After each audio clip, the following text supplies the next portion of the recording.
श्याम श्याम मिलन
की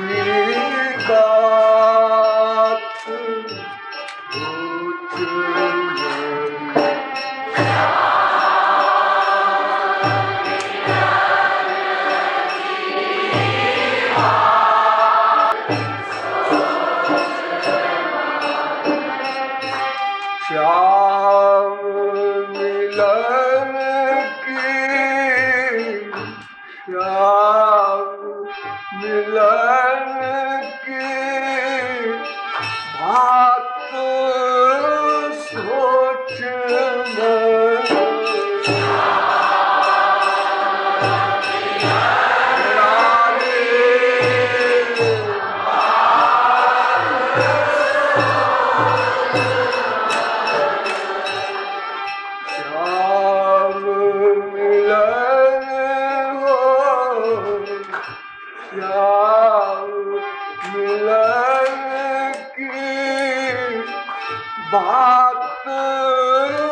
सोच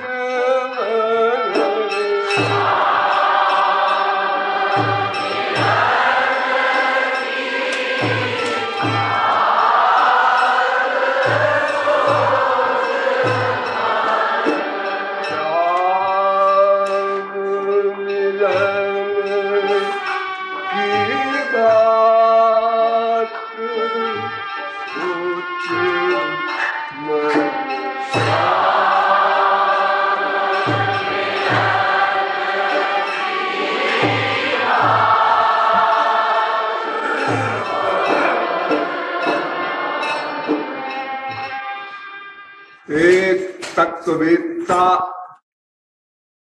अपने मन से कहता है, अरे मन, श्याम मिलन की बात सोच।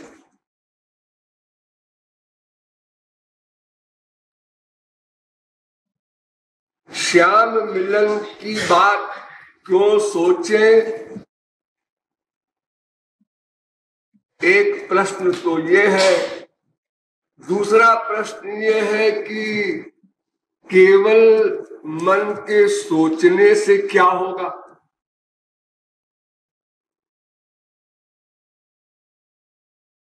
लोग कहते हैं भाई मन मोदक खाने से पेट नहीं भरेगा, केवल सोचा करो। इससे संसार में कहीं भी किसी का कोई भी काम नहीं बनता।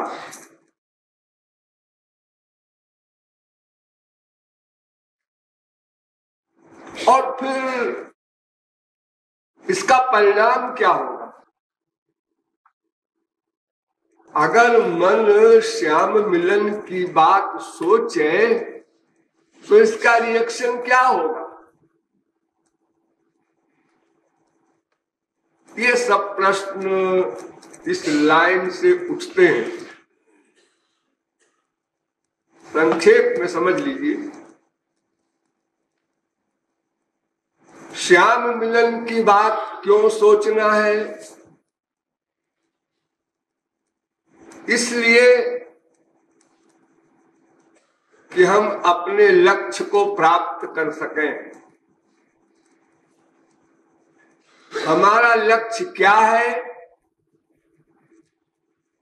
केवल एक वाक्य में समझ लीजिए,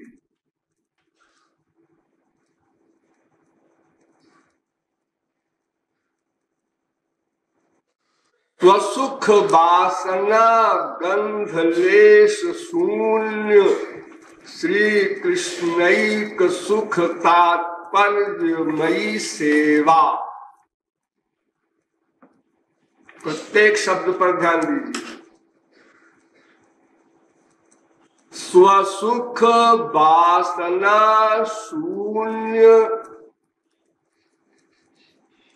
अर्थात अपनी इच्छाओं को, अपने सुख की इच्छाओं को छोड़कर श्री कृष्ण के सुख के लिए ही उनकी सेवा प्राप्त करना।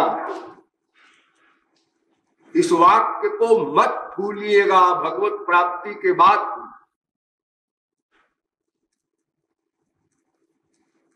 स्वसुख वासना गंध लेश शून्य श्री कृष्ण सुखैक तात्पर्यमयी सेवा, यह प्रत्येक जीव का लक्ष्य है। इसका डिटेल बहुत बार समझा चुके हैं। तो श्री कृष्ण की सेवा, श्याम सुंदर की सेवा, और सेवा में शर्त यह है कि अपने सुख की भावना न हो। यही समर्थारति है, यही गोपी प्रेम है, यही विशुद्ध प्रेम है, यही निष्काम प्रेम है, यही अविरल भक्ति है, यही निर्भरा भक्ति है, यही विशुद्धा भक्ति है, यही अनपायिनी भक्ति है। अनेक नाम है।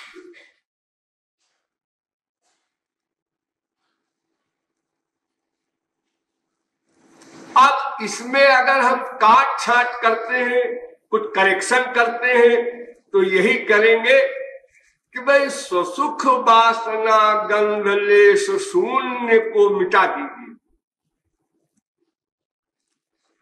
अपने सुख की कामना से श्री कृष्ण की सेवा करना, ऐसा अगर हो जाए तो अच्छा रहेगा। सेवा तो हम करेंगे श्री कृष्ण की, लेकिन अपने सुख की कामना से। आप ये शर्त लगा रहे हैं कि अपने सुख की कामना की गंध का लेश मात्र भी न रहे, लेश मात्र भी।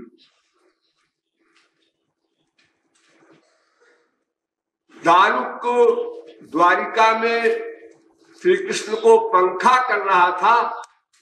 पंखा करते करते उसको कंप हुआ, आनंद में सात्विक भावों का उद्रेक होता है। उसमें स्तंभ स्वेद कंप रोमांच आदि आनंद जन्य सात्विक भाव उत्पन्न होते हैं। उस सात्विक भाव से, उस कंप से उसे बहुत दुख हुआ कि मैं तो अपना सुख लेने लगा। श्याम सुंदर की सेवा में बाधा पड़ गई, क्योंकि जब शरीर में कंप होगा तो पंखा ठीक से नहीं होगा। तो हमारे प्रियतम की सेवा नहीं हुई, सेवा में डिस्टर्ब किया इस कंप ने। ऐसे कंप के प्रति क्रोध किया दारू।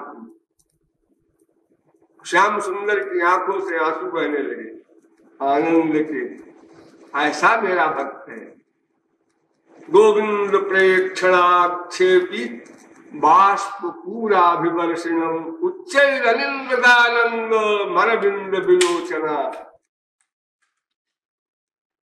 श्याम सुंदर के सुख को ही सिद्धांत में सामने रखना है प्रतिक्षण, और उनको जो सुख मिलेगा उस सुख को देखकर सुखी होना।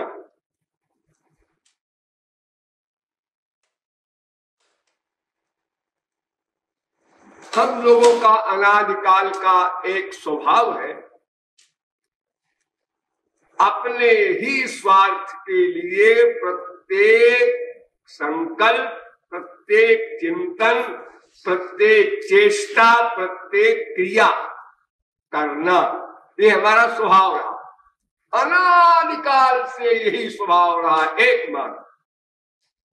ये सर्वविदित है, आप सब लोग जानते हैं, गधे भी जानते हैं। नवा अरे सर्वस्त कामाय सर्वम प्रियम भवत्यात्मनस्तु कामाय सर्वम प्रियम भवति। अपने सुख के लिए ही सबकी प्रियता होती है।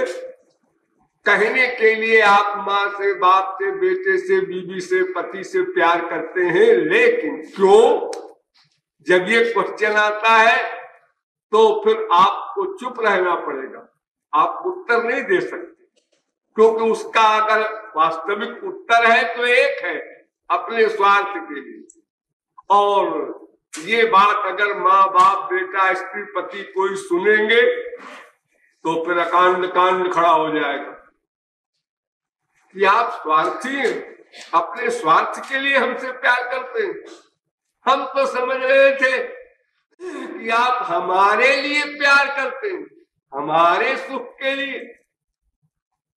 एक सिद्धांत याद रखिए, जब तक जीव को अपना सुख, अपना अर्थात मैं का, मैं माने आत्मा, आत्मा का सुख, अनंत आनंद, अनिर्वचनीय, अपौरुषेय परमानंद, अनलिमिटेड हैप्पीनेस, स्पिरिचुअल, संसारी नहीं, वो जब तक न मिल जाएगा तब तक हमारा मन सोच ही नहीं सकता दूसरे के स्वार्थ का कोई मामला,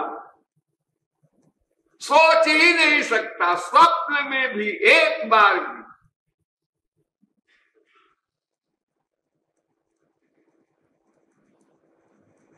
तो ये हमारा जो अभ्यास है अनंत जन्मों का, यही अभ्यास गुरु शरणागति में बाधक, यही अभ्यास भगवान की उपासना में बाधक, और यही दो वस्तुएं हमको भगवान से मिला सकती हैं, अपने लक्ष्य को प्राप्त करा सकती हैं।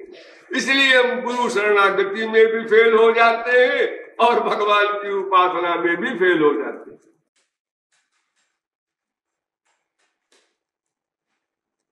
शरणागति में केवल एक यही बाधा है, वो ऐसी प्रैक्टिस, ऐसी आदत बन गई है कि जरा भी असावधान हुआ कि वो आ गया पिछला अभ्यास। तो अपने स्वार्थ के लिए ही प्रत्येक जीव वर्क करता है, और इस क्षेत्र में उसे काटना है, बिल्कुल उल्टा है। श्याम सुंदर के सुख के लिए ही उनका मिलन प्राप्त करना है, उनसे मिलना है। मिलना लक्ष्य नहीं है। ध्यान दीजिए, आप लोग ये समझते हैं भगवान के दर्शन हो जाए, भगवत प्राप्ति हो जाए। भगवत प्राप्ति क्या करोगे करके? भगवत प्राप्ति तो बड़ी छोटी सी चीज है। भगवत प्राप्ति तो सच पूछो तो सबको नेचुरल है, करना वाला नहीं है। या आत्मनितिष्ठत, वेद का चैलेंज है कि प्रत्येक आत्मा में परमात्मा रहता है। आत्मनि योगक्षरे तिष्ठन्, कांड शाखा में योगक्षरे तिष्ठन् कहा, योग विज्ञाने तिष्ठन् कहा, और माध्यंदिनी शाखा में या आत्मनितिष्ठत कहा। वो आत्मा में रहता है। या आत्मान मंत्रो यमयति, खाली रहते ही नहीं है, आत्मा को चेतनत्व प्रदान करता है, शक्ति प्रदान करता है। उसकी शक्ति से ही फिर ये अंतःकरण और इंद्रियां वर्क करती हैं। जो आप देखते हैं, सुनते हैं, सूंघते हैं, रस लेते हैं, स्पर्श करते हैं, सोचते हैं, डिसीजन लेते हैं, ये जितने वर्क आप लोग करते हैं, ये सब उस परमात्मा की शक्ति से होता है। यहां तक कि जो आप लोग स्वप्न देखते हैं, वो भी परमात्मा के द्वारा होता है। ये स्वप्न में जो जो संकल्प आप करते हैं, नींद में, सपने में, ये जीव संकल्प करने की शक्ति नहीं रखता है। सत्य संकल्प ये भगवान में ही एकमात्र शक्ति है।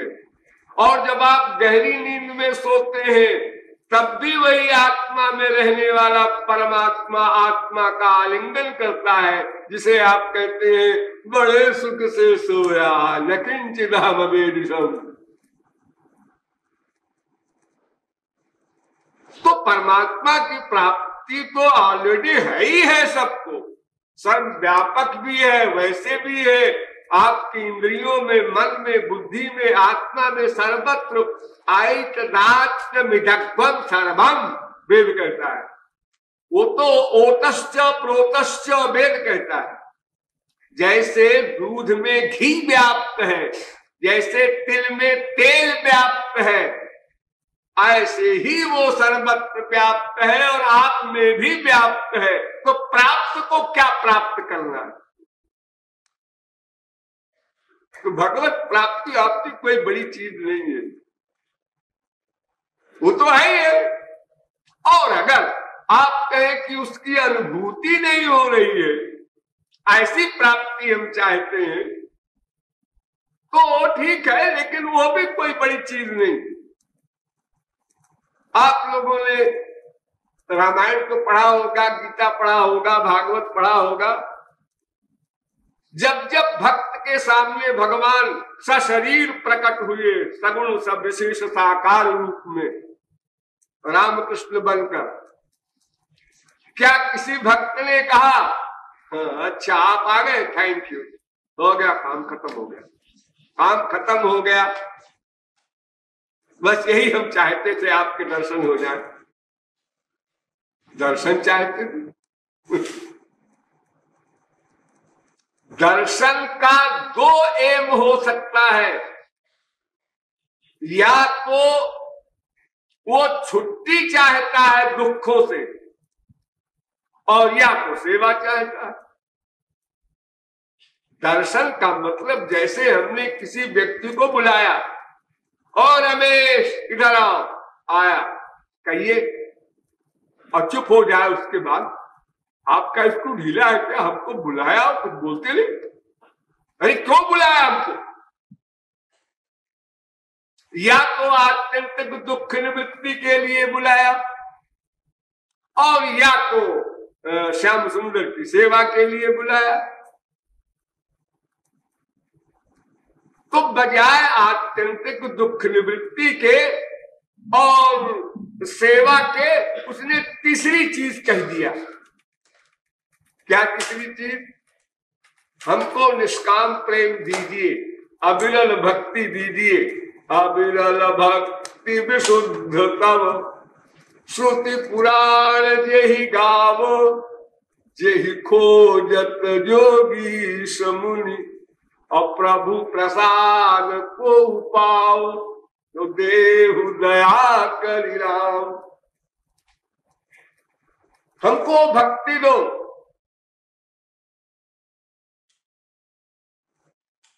क्या करोगे भक्ति लेके? ये हमारी प्राइवेट बात है, कुछ भी करें। अब आप दर्शन दिए हैं, आए हैं, और आप पूछते हैं काम बताओ, क्यों बुलाया हमको? तो बता रहा हूं, भक्ति दीजिए। हम क्या करेंगे भक्ति से? इससे आपसे क्या मतलब? आपको सामान देने से मतलब। हमारी बात है तो हम भक्ति का क्या उपयोग करेंगे? तो भक्ति शब्द का अर्थ ही है सेवा का सामान। भज सेवायाम धातु होती है संस्कृत में, उसी से भक्ति शब्द बनता है। यानी भगवान की एक ऐसी पावर है जिसको पा करके हम जब चाहे भगवान को जहां चाहे वहां जैसे चाहे वैसा हम नचा सकते हैं। यानी इस सेव्य जिसके अंदर में हो उसका नाम भक्ति। जब सेव्य अंदर में होगा तो सेवा हमको सदा मिलती ही रहेगी। फिर सेव्य नहीं कह सकता कि बैठे रहो हमारे पास टाइम नहीं है, और टाइम नहीं है नहीं बोलना। वो जिस वस्तु के अंदर में आप हैं वो वस्तु मेरे पास है, उसको आपने दिया था ना, हाँ दिया था, तो फिर बस एक क्षण को भी आप सेवक से अलग नहीं हो सकते। इसी को इन शब्दों में हमारे शास्त्र कहते हैं, न चलत भगवत पदार बिंदालवनि विशार्धमपि यस्त वैष्णवाग्र्य प्रणयन शनया धृतांघ्रि पद्म। वो जैसे पतंग को डोरी ने पकड़ रखा है, सदा पकड़ रखा है। पतंग की अपनी कोई सत्ता नहीं, डोरी ही उसका अधिकारिणी है और उसी के अंदर में चलेगा। इसी प्रकार उस भक्ति के अंदर में भगवान रहता है, तो उसका भी अभिप्राय वही हुआ सेवा। तो आत्यंतिक दुख निवृत्ति की कामना करना भगवत प्राप्ति के बाद ये तो भोलापन है, अल्पज्ञता है, ना समझिए। क्योंकि अगर हमको सेवा मिली तो इसका मतलब भक्ति मिली, और अगर भक्ति मिली तो उसकी नौकरानी मुक्ति तो अपने आप पीछे पीछे हाथ जोड़े खड़ी रहती है, हमको भी ले लो, उसको ले लेंगे, एक सेकंड को बिल्कुल नहीं। अच्छा सगुण साकार वाली मुक्ति कहती है हमको तो ले लो, साष्टी मुक्ति, सालोक मुक्ति, सारूप मुक्ति, ये चार मुक्तियां कहती है हमको स्वीकार कर लो। साष्टी, सामीप्य, सालोक्य, सारूप्य, इन चारों मुक्तियों को भी कह दिया, एक शर्त पर तुमको ले सकते हैं, क्या? हमारी सेवा में डिस्टर्ब नहीं करना। हम तुम्हारा एकदम अपमान नहीं करते 100%, लेकिन तुम्हारा अधिकार हो हमारी सेवा पर, ऐसी हम चारों मुक्तियों को नहीं चाहते। तो मुक्तियां कहती है महाराज आप चाहो चाहे न चाहो हम तो आपके गले पड़ी गए, क्योंकि अब माया का बंधन तो होगा नहीं उस महापुरुष को। जब भगवान उसके अंदर में, तो माया सामने नहीं आ सकती, तो माया का बंधन कभी हो ही नहीं सकता, तो मुक्ति तो ऑटोमेटिक है ही है। इसलिए संत लोग कहते हैं भक्ति करत सोई मुक्ति गोसाई आन इच्छित। यानी इच्छा नहीं किया, मांगा नहीं, चाहा नहीं, लेकिन वो है, हो गई। जैसे यहां अंधेरा है, हम आप लोगों को देखना चाहते हैं, तो हमने ये कह दिया कि आप लोग दिखाई पड़े, ऐसा कुछ करो भाई, तो प्रकाश कर दिया, अब आप लोग दिखाई पड़ गए। अंधकार तो चला ही गया, उसको क्या मांग रहे हो फालतू? अरे एक रोचक कथा आप लोग 1000 बार सुने हैं, सत्यवान सावित्री का। यमराज से सावित्री ने कहा मेरे पति को आप मत ले जाइए, मैं भी साथ चलूंगी। यमराज ने कहा स्पिरिचुअल लॉ चेंज नहीं हो सकता तुम्हारे लिए, तुमको हम नहीं ले जाएंगे, तुम्हारे पति को ले जाएंगे। पति को छोड़कर तुम्हें जो कुछ मांगना हो मांग लो, तुम्हारा राज्य, साम्राज्य, वैराग्य सब देने को तैयार है। तो सावित्री बड़ी चतुर थी, उसने कहा कि आप देंगे, वचन दे रहे हैं? बिल्कुल पक्का। यमराज कोई संसारी पावर वाला नहीं है, स्पिरिचुअल पावर वाला है। अनंत कोटि ब्रह्मांड के जितने यमराज हैं ये सब भगवान के सर्वेंट हैं। यमो यमयता हम। तो सावित्री ने कहा तो फिर ठीक है, मेरे 100 बच्चे हो, 100 लड़के हो, लड़के। तुमने कहा जाओ दिया, लौट जाओ। यमराज तुमको इतनी अकल नहीं है कि 100 लड़के कैसे होंगे बिना पति के? अगर 1 वर्ष में भी 1 लड़का होगा तो भी 100 वर्ष की आयु तो पक्की रजिस्टर्ड हो ही गई। तो उसी प्रकार अगर किसी को श्री कृष्ण की भक्ति मिल गई तो फिर मुक्ति तो अपने आप हो गई, उसको मांगने की आवश्यकता है। हाँ, मुक्ति तो वे लोग मांगेंगे जिनको भक्ति से कोई सेवा आदि का लक्ष्य ही न हो।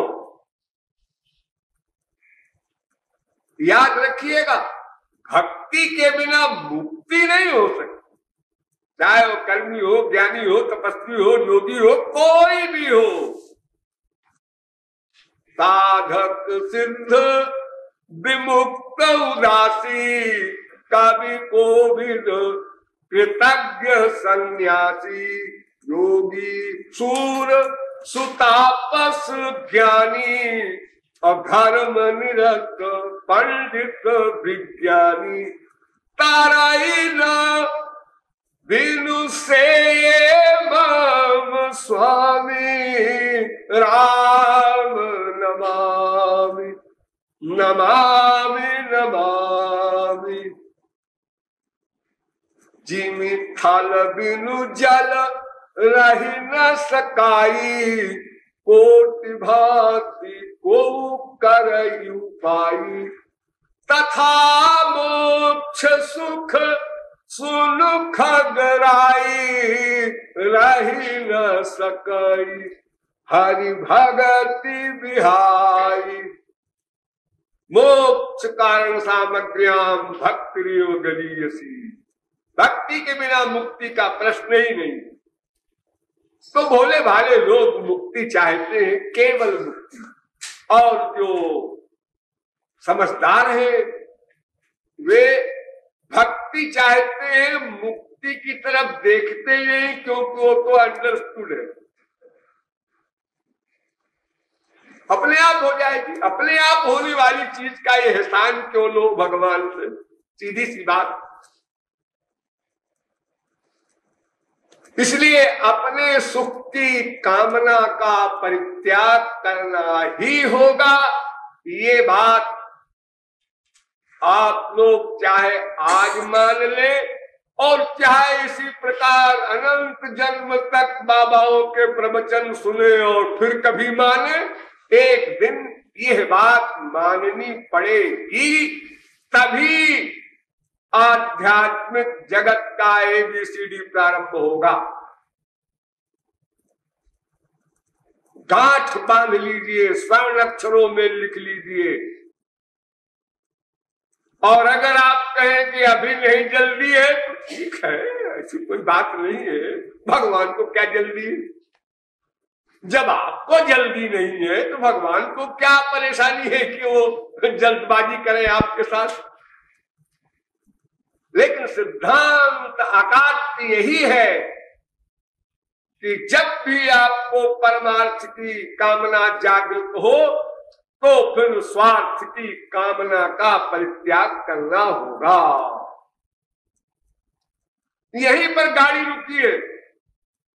भगवान की भूख जिसे आप कहते हैं, श्रद्धा जिसे कहते हैं, विश्वास जिसे कहते हैं, ये सब चीजों का आधार यही है। यहीं पर गाड़ी रुकी है। गुरु जी के पास बहुत बार गए, श्रद्धा नहीं हुई, विश्वास नहीं हुआ, यानी 100% नहीं हुआ।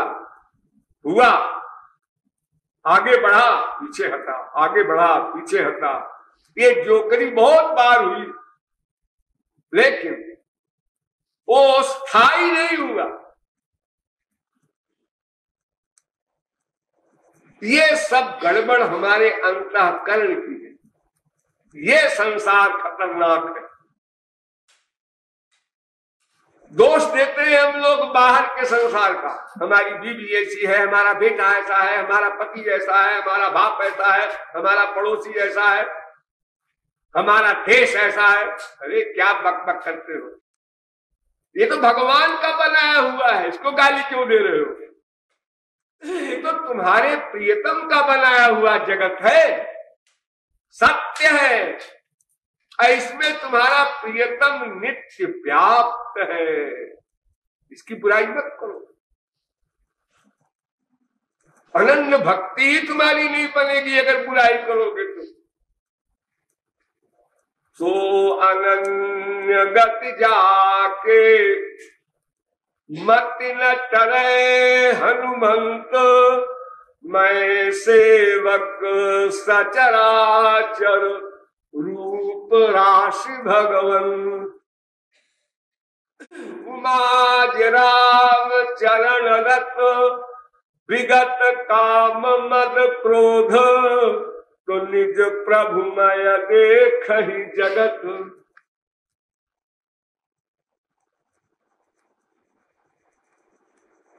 सर्वभूतेषु जब पश्येत भगवत भावमात्मनः, वो भागवतोत्तम है।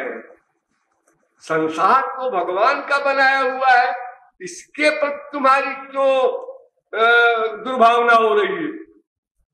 ये मिथ्या भी नहीं है और ये खराब भी नहीं है और ये तुम्हारा कुछ बिगाड़ भी नहीं रही है। ये सृष्टि, ये तो तुम्हारी हितैषिणी है सृष्टि। तुम्हारे शरीर को चलाने के लिए संसार भगवान ने बनाया, इतनी कृपा की और तुम उसकी बुराई करते हो। जैसे तुम्हारा शरीर है, ये पास वाला तुम्हारा संसार है, इसके बिना काम नहीं चलेगा। ऐसे ही शरीर को चलाने के लिए बाहर का संसार है, आत्मा के लिए शरीर आवश्यक। ध्यान दो, आत्मा के लिए शरीर आवश्यक, शरीर के लिए संसार आवश्यक। ये सब तो हेल्पर है तुम्हारे।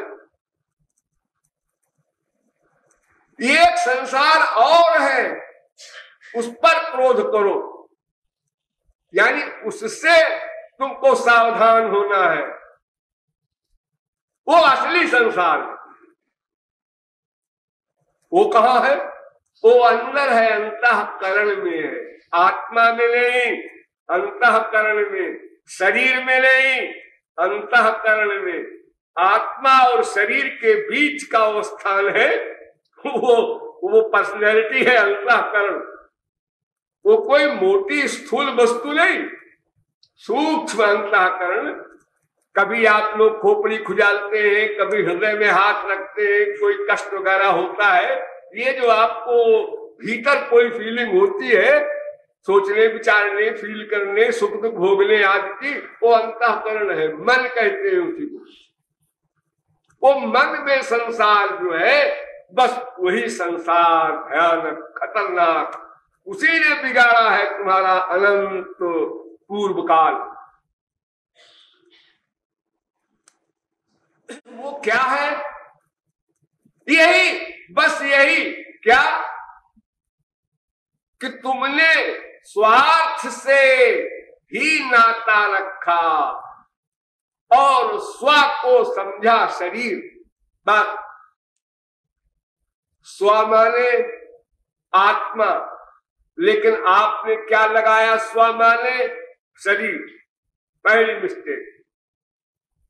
अब जब ये मिस्टेक हो गई तो स्व का जो अर्थ है, स्व का जो मतलब है, वो भी बदल गया।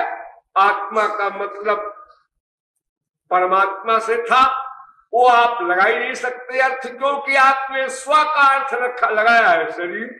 तो शरीर का मतलब संसार से हल होगा, इसलिए आप संसार की ओर भाग पड़े, बिना सोचे विचारे भागते चले जा रहे हैं। कोई महापुरुष आया, तुलसी सूर मीरा कबीर नानक तुकाराम। अरे सुनो भाई, ठहरो, कहाँ जा रहे हो? मेरे पास टाइम नहीं सुनने का, जल्दी पहुंचना है। कहाँ? आनंद नगर। अरे तो आनंद नगर इधर कहाँ है मूर्खानंद? अरे तुम्हारे शरीर के फिर 2-4 आदमी बकबक करे वो हम सुने, या करोड़ों भाग रहे हैं वो सुने? जिस साइड में करोड़ों भाग रहे हैं और करोड़ों कह रहे हैं इधर आनंद है, निश्चित है, बस वही सही होगा। ये 2-4 व्यक्ति जो बोलते हैं तुलसी सूर मीरा कबीर, इनकी बात क्या सुने? ये तो कुछ ढीला है। तो ये जो भीतर का संसार है वासनात्मक, जहां हम संसार की वासना बनाते हैं, वासना शब्द में संसार जोड़ देना, खाली वासना नहीं, यही अंतःकरण भगवान की सेवा की वासना बनाएगा और यही अंतःकरण आपको परमहंसों से आगे ले जाएगा। उसकी बुराई न करो अंतःकरण। इस अंतःकरण में ये जो संसार की वासना हमने बनाया, ममता संसार से किया वासना के कारण, ये मेरी माँ, मेरा बाप, मेरी बीवी, मेरा बेटा, मेरा धन, ये मेरा मेरा करके जो हमने मटीरियल जगत में अपनत्व कायम किया, ये वासना हमारी डेंजरस है।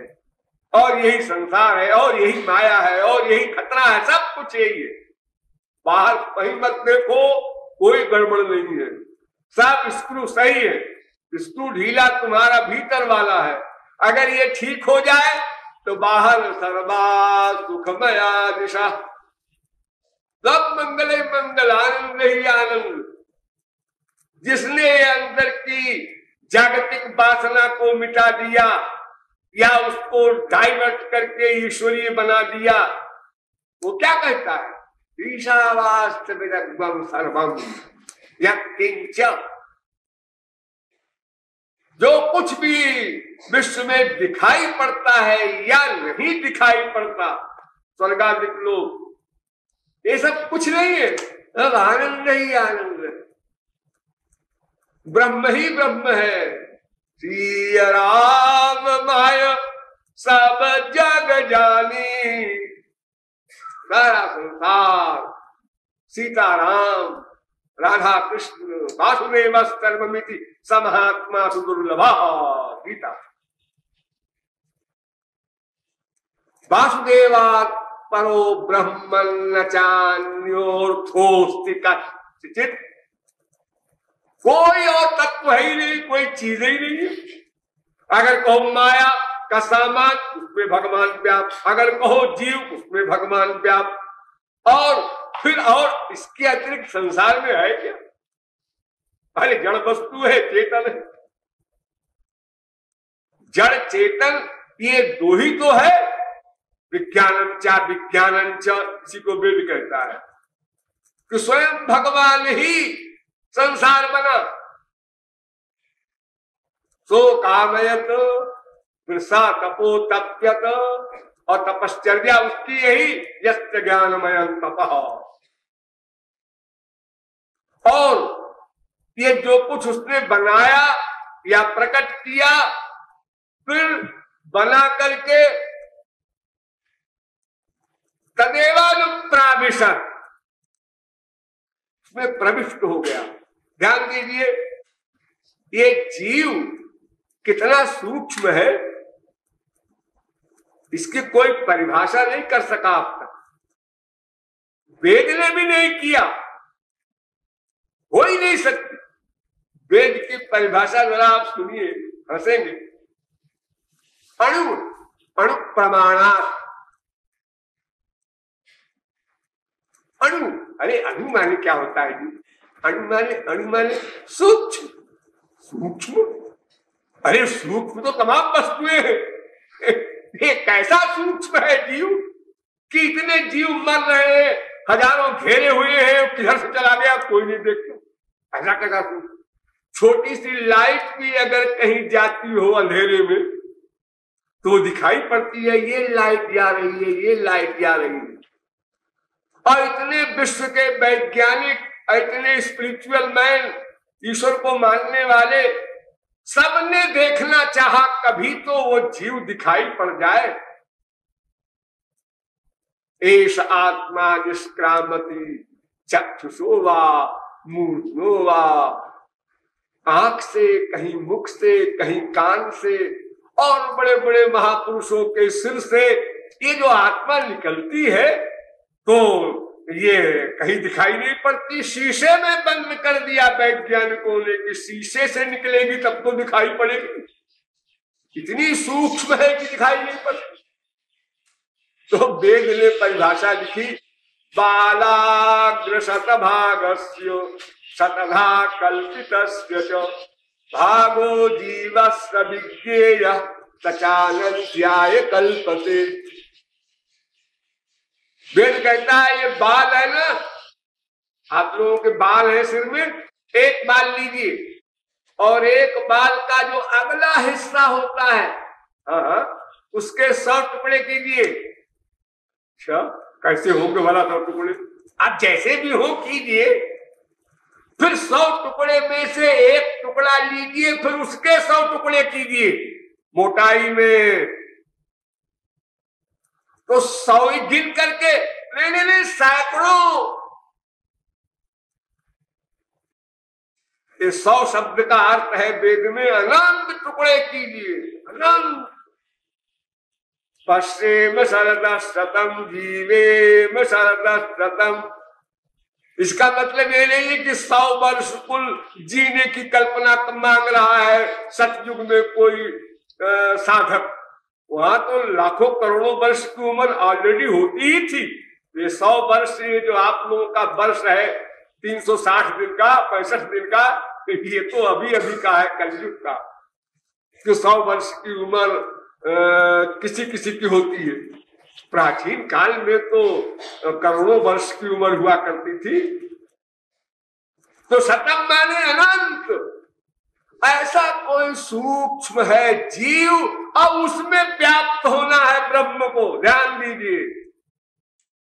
तो जो व्याप्त होगा वो जिसमें व्याप्त होगा उससे भी सूक्ष्म होगा, कभी तो घुसेगा उसमें। व्याप्त होने वाला और सूक्ष्म होगा, इसलिए वेद में कहा सूक्ष्माच, ये जीव है, सूक्ष्माच सूक्ष्मतरम।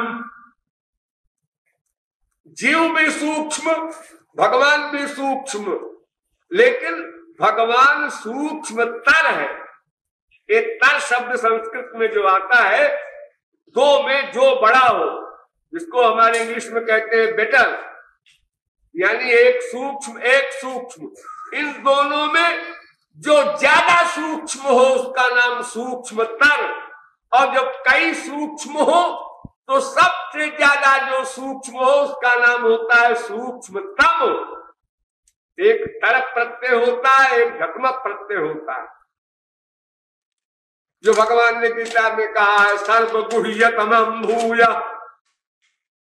मेरे वचन तो गुह्य भी है, गुह्यतर भी है, गुह्यतम भी है, लेकिन ये मैं गुह्यतम कह रहा हूं, यानी इसके आगे और कोई गुप्त मत नहीं है। लेकिन जहां दो ही पर्सनैलिटी है, एक जीव एक ब्रह्म, द्वासुपर्णा संज्ञा सखाया, वेद कहता है, तीसरा कोई है ही नहीं। तीसरी अगर कोई चीज है तो माया है, वो जड़ है, वो चेतन ही नहीं है, प्रश्न ही नहीं उसका। तो इन दोनों में सूक्ष्मतरम विभाति, वो व्याप्त होने वाला ब्रह्म और भी सूक्ष्म। और फिर वही सत्य कच्चा भवत निरुक्तम चा निरुक्तम चा निलयनम चा निलयनम च विज्ञानम चा विज्ञानम च, और सत्यम अभवत, ध्यान दो, सत्यम अभवत। ये सब संसार जो बनाया भगवान ने वो सत्यम अभवत, मिथ्या भवत नहीं कहा मैंने, सब सत्य है। अरे भगवान ही बना है, इसमें असत्य क्या होगा? इसलिए बाहरी संसार को नमस्कार करो, उसके पर दुर्भावना मत लाओ, अपने मन की वासना का तिरस्कार करो। सारी गड़बड़ी उसकी है। ये भीतर के संसार को समाप्त करना है, लेकिन अनादिकाल से अब तक कोई भी किसी भी साधना से इस भीतर वाले संसार को समाप्त नहीं कर सका, न भविष्य में कर सकेगा। ध्यान दो, ये भीतर का संसार जो संसारी वासना का है, इसको कोई समाप्त नहीं कर सकता। दिन रात सोचिए, समाप्त कर दूंगा, समाप्त कर दूंगा। क्या समाप्त कर दूंगा? माँ की इच्छा, बाप की इच्छा, बेटे की इच्छा, बीवी की इच्छा, रसगुल्ला की इच्छा। ये जितनी बार तुम सोचोगे ना कि रसगुल्ला की इच्छा समाप्त कर दूं, उतनी बार रसगुल्ले की याद आएगी और इच्छा बढ़ेगी। ये समाप्त नहीं होगा और आप बीमारी बढ़ा रहे हैं। ये दवा नहीं है। जैसे आप किसी प्यारे का चिंतन करते हैं, प्यार जिसका आप जिससे हो, माँ बाप बेटा कोई, वैसे ही दुश्मनी में दुश्मन का भी चिंतन आप करते हैं। मैं उसकी शक्ल नहीं देखूंगा, उसकी किसकी, उसकी। वो याद आई जो आया अंतःकरण में, अंतःकरण में राव ऐसा करना है ना, आपको ला रहे हो। ये वासना अनादिकालीन है और इसकी जननी है माया, और माया पर प्रभाव किसी भी पावर का नहीं हो सकता, केवल भगवान का है, केवल भगवान का। इसलिए ये भीतर की जो आपकी जागतिक वासना है, इसके समाप्त करने की बात न सोचना कभी। और इसी के सब ये परिवार है, काम, क्रोध, लोभ, मोह, ईर्ष्या, द्वेष। आप लोग अपने गुरुओं से जाकर कहते हैं महाराज जी और तो सब ठीक है, गुस्सा बहुत आता है, गुस्सा, क्रोध। तो क्या करें गुरुजी? अब आप गुरुजी आप गुस्सा किया कीजिए, हमको अपना स्थान दे दीजिए, यही मतलब है। अरे गुस्सा जो है, जिसे क्रोध कहते हो तुम, ये क्रोध माया के सेनापति का नाम है। ये सब बड़े बड़े जनरल हैं माया रूपी उस अध्यक्षा की। ये बड़ी बड़ी पावर है, इन पर कोई कंट्रोल नहीं कर सकता, क्योंकि इनकी जननी वही जाकर खड़ी होती है माया। और माया ऐसी है कि शिव चतुरानन देखी डराही, अपर जीव के ही लेखे माही। इसलिए इनको हटाने का, मिटाने का, छोड़ने का, इन पर गुस्सा करने का ये प्लान गलत। फिर क्या करें? इनको डाइवर्ट कर दो, एरिया चेंज कर दो, सबको रहने दो। ममता तू भी रहे, कामना तू भी रहे, क्रोध तू भी रहे, लोभ तू भी रहे, सब रहो। किसी से दुश्मनी नहीं, किसी पर गुस्सा नहीं। इनको सबको श्री कृष्ण के एरिया में घुमा दो, बदल दो। जैसे साइकिल देखा होगा आप लोगों ने, चले भी होंगे उस पर बैठ करके, साइकिल चलती रहे, चलती रहे। आप दाहिने मोड़ दो, बाएं मोड़ दो, पीछे मोड़ दो, ये सब आप कर सकते हैं। लेकिन आप चलाएं ना साइकिल को, खड़े खड़े आप चाहे साइकिल चले तो आप गिर जाएंगे, साइकिल पे गिर जाएगी। ये मन ऐसा है कि चाहे जागतिक वासना बना लो और चाहे ईश्वरीय वासना बना लो, लेकिन ये नहीं हो सकता है कि हम इधर भी नहीं इधर भी नहीं, पेंडिंग में पड़े रहेंगे, स्थिर रहेंगे, मन का बर्क ही बंद कर देंगे। ये आपके हाथ में नहीं, ये किसी के हाथ में नहीं। ये मन नित्य है, अनादि है, अनादि है। जैसे भगवान अनादि, माया अनादि, जीव अनादि, ऐसे मन भी अनादि। आप लोग इस संसार से जाएंगे तो मन साथ जाएगा। सहाय बैठाई सरबाई ही, ये सब साथ जाएंगे। इंद्रिय मन बुद्धि सूक्ष्म रूप है इनका। ये स्थूल वाले आप संसार में छोड़ जाएंगे, लेकिन मन अगर चल न जाए तो फिर पिछला संस्कार कौन सोचे? फिर तो कोई बच्चा जीवित भी न रह सके। माँ अपने बच्चे को दूध नहीं पिला सकती, कैसे पिलाएगी?